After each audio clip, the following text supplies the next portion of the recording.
안녕하십니까. 풍수TV 박민찬의 풍수세계 시간입니다. 오늘 이 시간에는 지난 10월 달에 지난번에 한번 소개해 드렸는데요. 10월 달에 미국의 그 헤럴드 신문 기자이셨던 분이 이제 정년을 하셨는데 한국에 오셨어요. 그 오신 이유는 아버님이 그 독립유공자신데 그 근거를 찾으러 국회에서 자료를 계속 찾고 있는 중이라고 그러면서 보름간 한국에 오셨다 그래. 그 자료를 찾으려고. 그러다 우연히 저를 알게 됐는데 제가 풍수 얘기를 하면서 이분하고 어떤 깊은 관련이 됐어요. 그분이 헤럴드 신문 기자 출신이었기 때문에 그 헤럴드 기사에 지금도 프리랜서로 기사를 올린다는 겁니다. 그래서 제 기사를 올리겠다. 10여 회 올리고 그리고 제 연구를 미국 트럼프 대통령한테 공동 연구를 제안해서 한번 해보겠다라고 하신 분입니다. 그런데 이번 제가 기사가 이번에 두 번째 나온 거예요. 지난번에 한번 소개해드렸죠. 그 두 번째 기사를 오늘 이 시간에 소개해드리려고 합니다.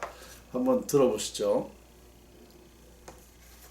제목은 1000년 전에 시작된 도선 풍수가 34대째 이어져 오고 있어 입니다.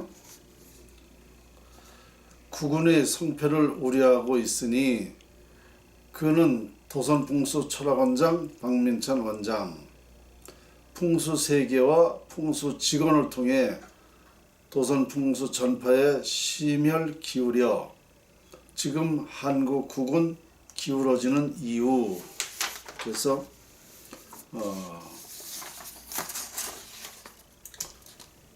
이렇게 해서 시작이 되고 있었습니다. 그 내용을 말씀을 드리겠습니다.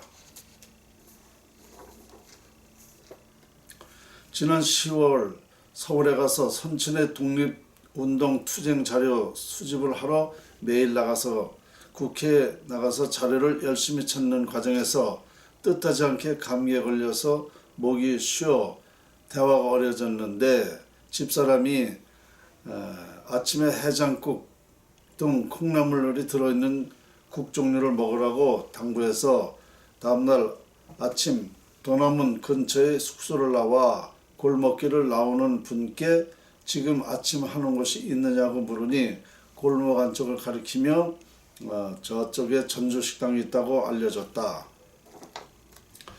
알려준 식당에 가서 해장국을 시켜서 먹고 있는데 필자와 좀 떨어진 자리에 중년의 신사 한 분이 얘기를 하는데 들어보니 풍수에 대한 말을 하는 것 같았다. 필자는 잘 모르지만 풍수가들의 말 가운데 들어볼 만한 말들이 많고 필자 역시 뉴욕의 풍수가 우연이 아니라는 점을 알았기 때문에 그분과의 대화를 나누게 되었다. 이렇게 우연한 기회에 만난 분이 도선풍수 철학원 원장 박민찬 선생으로 도선풍수 원조이신 도선국사의 제34대 정수자이다. 나원동에 있는 그의 사무실에도 같이 가보니 그의 많은 저작물도 보고 유튜브 방송 시설도 볼 수 있었다. 우선 필자는 그분에게 저의 생년월일을 드리고 다음날 평생 운에 대한 해설을 들었으며 또 당일의 일정을 물었으니 길일이라고 하며 좋은 일이 있을 것이라고 했다.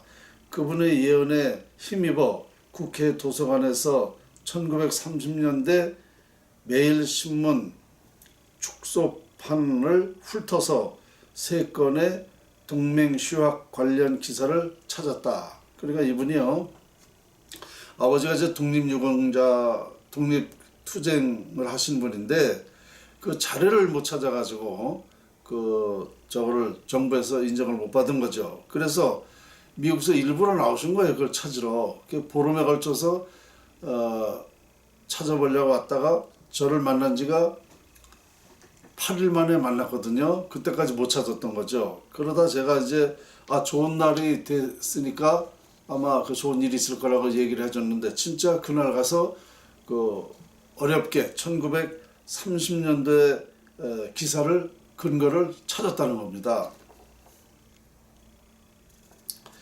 필자의 경험으로는 박 원장이 상당히 잘 맞추는 것 같아서 그분이 어떻게 도선국사의 34대 전수사가 되었는지를 이번 기회에 소개해드리고 그의 지론인 청계천 복개 관련 주장은 다음 편에 소개해드리려 한다. 경기도 평택 출신의 박 원장은 환경 관련 사업을 하고 있던 중에 1983년도에 당시 철학관을 운영하던 한필선 선생을 찾아 운명 상담을 계기로 만나게 되었고 마침 한 선생의 풀이가 마음에 와 닿아서 그 이후 3년간 낚시를 즐기던 선생을 보필하며 지내다가 33살이 되던 1986년도에 한 선생이 자신이 도선풍수 제33대 전수사임을 말하며 도선풍수 입문을 강력히 권고하였다. 그래도 박민찬 선생은 무려 10여 차례에 걸쳐서 사양하였지만 한 전수자가 도선풍수를 과학으로 밝힐 능력이 있다며 적극적으로 권유하는 바람에 도선풍수를 전심 전력을 다해 배우기로 결심하게 되었다. 박 원장은 한 전수자가 마련해둔 비밀장소 충남 병천입니다. 비밀장소에서 11일간 정신력과 주시력의 집중 훈련을 통하여 도선풍수에 정식으로 입문하였다. 그 이후 15년간 극비 대담으로 인원을 전수받고 전국 산천을 직접 답사하여 정열을 찾는 방법을 통해 실기도 전수받았다. 또한 그는 한 전수자로부터 도선국사로부터 33인의 후계자들이 전국 산천을 답산하여 명당을 찾아 기록하여 극비로 전해 내려오는 답산기를 최종적으로 전수받는 등 도선풍수 전반에 대해서 수학하였다. 이렇게 하는 과정에서 사명감을 느꼈으며 많은 재벌가와 정치인들의 선행을 살피고 그 좋고 나쁨을 알려드리며 도선풍수 철학원을 운영하면서 국내 주요 매체의 풍수와 구근에 관한 기고도 하며 유튜브로 풍수 직원과 풍수 세계 등의 프로그램을 제작해 도선풍수 전파에 힘쓰고 있다. 이렇게 기사를 내보내주셨어요. 그래 헤럴드 기사라고 얘기를 하는데요. 일단은 이렇게 한국말로 다시 제가 이제 모르니까 해서 메일로다가 온 것을 읽어 드렸습니다. 그 다음에 기사 나가는 것은 청계천. 제가 아주 청계천 때문에 청계천의 복개 여부에 따라서 우리 대한민국의 운명이 결정된다라는 것을 설명을 드렸는데 다음번에는 그 기사를 내보낸다고 하십니다. 이와 같이 우연인지는 모르겠지만 그분의 말씀은 이렇게 10여 회를 한번 헤럴드 신문에 내보내보고 이 풍수가 어떻게 반응이 되는지 미국 사람, 한국 사람 반응을 봐가지고 다시 이제 제가 원하고 있는 우리나라에서 못 알아보기 때문에 트럼프 대통령한테 풍수를 공동 개발하자라고 제안하는 것을 트럼프 대통령이 볼 수 있도록 하겠다라고 말씀을 하셨어요. 그런데 뭐 그렇게만 된다면야 좀 좋겠습니다. 그래서 오늘 두 번째 기사를 소개를 해드렸습니다. 그리고 어차피 기사 소개를 하는 거기 때문에 한 가지 더 소개를 해드리려고 합니다. 요 기사인데요. 이건 뭐냐면 2005년도에 김우중 회장님 대우 그분이 이제 외국서 나가 있다가 5년 5년 9개월 만인가 다시 이제 한국으로 돌아온다 그러면서 그 터를 마련하러 다닌다 그래요. 그래서 이 터를 살려고 알려졌는데 제가 가서 그 터가 어떤 터인가를 감평을 해본 기사입니다. 이 기사는 주간한국 2005년도에 주간한국에 나온 기사입니다. 이걸 한번 제가 간단하게 정리를 해서 읽어드릴 텐데요. 당시에도 그 자리를 보니까 다른 건 다 좋은데 대문이 북쪽으로 났다. 그래서 그것은 재물도 빠지고 결국은 망하게 된다라고 제가 그렇게 기사를 썼거든요. 그런데 그 자리가 63빌딩 최순영 회장님의 집터였다는 겁니다. 그 자리에서 망한 거죠. 그래서 제가 그 자리를 망하는 터라고 얘기했는데 정확히 일치하고 있다는 그 사실이 알게 됐어요. 나중에 알게 된 겁니다. 그런데 저도 이 기사를 몰랐어요. 지금까지 제가 이런 그 우리나라 정계 재계 우리나라 풍수에 대해서 많은 기사를 약 400여 회 언론에 나왔거든요.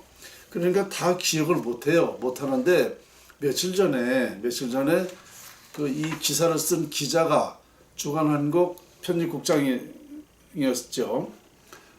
그때는 기자였었고 그 기자가 와가지고 김무중 회장님 사망 이제 같이 점심을 먹으면서 사망한 그 얘기를 하면서 이 얘기를 해줘서 제가 알게 됐어요. 그래서 저는 어디에 저희 사무실 스크랩이 되는데 이 생각을 못했는데 그 사람이 찾아서 메일로 다 보내주는 바람에 제가 이제 알게 됐죠. 간략하게 제가 소개를 하겠습니다.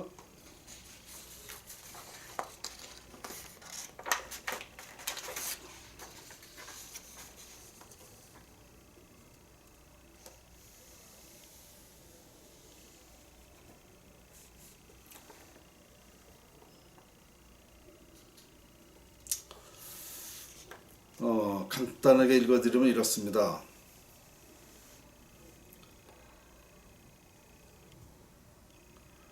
기업의 흥망성쇠는 풍수에 의해 결정된다며 오래전부터 재벌가의 풍수를 연구해온 풍수 전문가 박민찬 신한계 무령학연구소 원장은 김 전 회장의 한남동 집터에 대해 흥미있는 평가를 했다.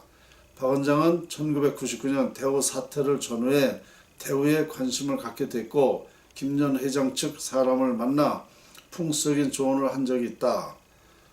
박 원장은 대우 사태가 발생하기 3년 전인 1996년 한 유명한 박수무당이 찾아와 김 전 회장 모친 묘를 언급하며 3년 후에 대우가 망하니 막아야 한다고 했을 때 대우 측의 정식 요청이 없어 조언을 하지 못했다고 한다. 그 후에도 박수무당은 2차례나 박 원장을 찾아왔지만 결과는 마찬가지였다는 것이다. 이게 무슨 뜻이냐면요. 1996년도에 제가 당시에 평택에 있을 때입니다. 우연히 그 박수무당이라는 사람이 찾아왔어요. 그래가지고 대우 어머니 묘가 나빠서 대우가 3년 후에 망하게 되니까 그거를 가서 간평을 해가지고 대우 김무중 회장님한테 말씀드리면 된다. 그래서 빨리 이장해야 된다라고. 그렇지 않으면 대우가 망한다. 이렇게 얘기를 했어요. 그런데 저는 그래서 그 대우에서 의뢰를 받고 하는 거냐 그러니까 아니라는 거예요. 그래서 저는 그 신빙성이 없어서 무속인들 말을 제가 듣고 행동할 수가 없어서 안 했습니다. 3번을 찾아왔는데 제가 안 했습니다. 그런데 진짜 3년 후에 망하기 시작을 했습니다. 그래서 그 과정을 제가 얘기를 한 건데 그 기사가 이게 2005년도에 실렸던 겁니다.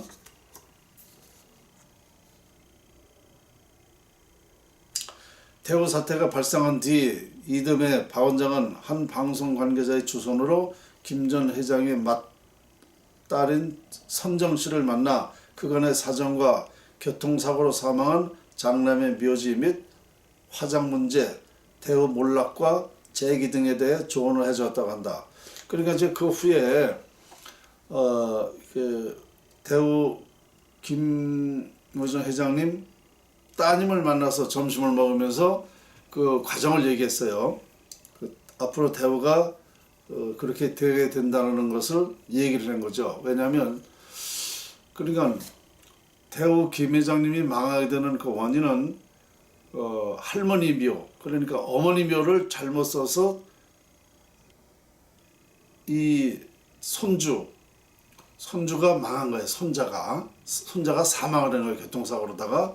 그런데 그러니까 이제 대우 김우중 회장님은 어머니한테 나쁜 영향을 받고 이 아들의 미호가 또 나쁜 영향을 주니까 정말 그걸 몰락하게 되어 있더라고요. 풍수적으로 풀이를 해보면. 그러니까 자손이 먼저 사망을 해도 그 영향이 부모한테 가는 겁니다. 직계간이기 때문에, 직계간에만 기가 통하기 때문에 자식이 먼저 사망하면 그 영향은 부모한테도 간다, 이런 얘기입니다. 그래서 그 설명을 제가 그 딸 선정 씨한테 그 얘기를 해줬죠. 한남동 집터를 둘러본 박 원장은 회령 음수형 용이 맥을 끌고 와 물을 마시는 형상의 명당이지만 대문을 북쪽으로밖에 낼 수 없는 점이 걸린다고 말했다. 남산의 산맥이 서서히 내려와 둘러싸인 안뜻 머물고 앞으로 흐르는 한강도 물길이 모아지는 길진데 지형상 대문을 북쪽으로 낼 경우 자연의 순리를 거스르게 된다는 설명이다. 제가 이제 그랬어요. 그 터를 보고 대우가 와서 재기하기는 어렵다라고 했어요. 그런데 그 전에 그 집이 헐린 자리거든요. 자, 한강도 보이고 집이 그 헐렸다는 거 아실 수가 있죠. 네. 그 집터가 전에는 63빌딩 최순영 회장님 그 집이었다는 겁니다. 근데 거기 역시 북쪽이 대문이었다는 거죠. 그 대문이 그렇게 중요한 거예요. 그래서 망하는 터라고 했는데 그렇게 정확히 일치가 됐다라는 그런 얘기입니다.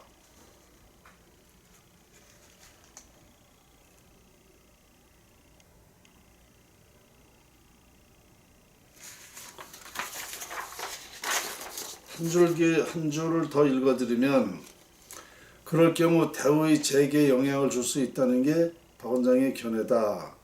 우연인지 한남동 집터의 전 주인은 재산 국외 도피 혐의로 구속돼 기업마저 잃은 최순영 전 신동아 회장이다.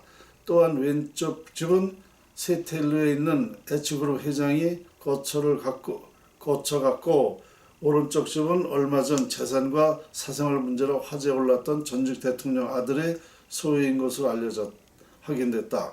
이들 집들의 대문은 모두 북쪽을 향하고 있다. 구속된 김 전 회장이 풀려날 경우 그가 머물 한남동 새 집은 또 다른 의미에서 관심 대상이다. 향후 그의 거취도 마찬가지다. 주간한국 박 기자 이렇게 나왔던 겁니다. 그러니까 이 풍수라는 것을 이런 게 다 입증입니다. 입증. 풍수를 보고 예언을 하잖아요. 그 집터로 인해서 그 묘토로 인해서 어떻게 된다. 자손이 어떻게 된다라는 그 예언을 하잖아요. 그거는 정확히만 보면은 그 예언이 정확히 맞아 들어간다는 거예요. 왜 그러냐? 이 자연의 이치, 풍수는 자연을 활용하는 거거든요. 그리고 자연은 거짓이 없기 때문에 정확히 일치하는 겁니다. 그래서 지금 소개해드린 것은 바로 과거에 있었던 일이지만 얼마 전에 대우 김우중 회장님이 사망을 했고 그분 망한 그 원인이 풍수였었고 또 그 집터를 살려고 했던 터가 망하는 터라고 그랬는데 역시 신동아 그룹 최신용 회장님 집터에 있다는 거죠. 그러니까 이렇게 풍수라는 것은 일치한다라는 말씀을 드리는 것입니다. 네, 오늘 여기까지입니다.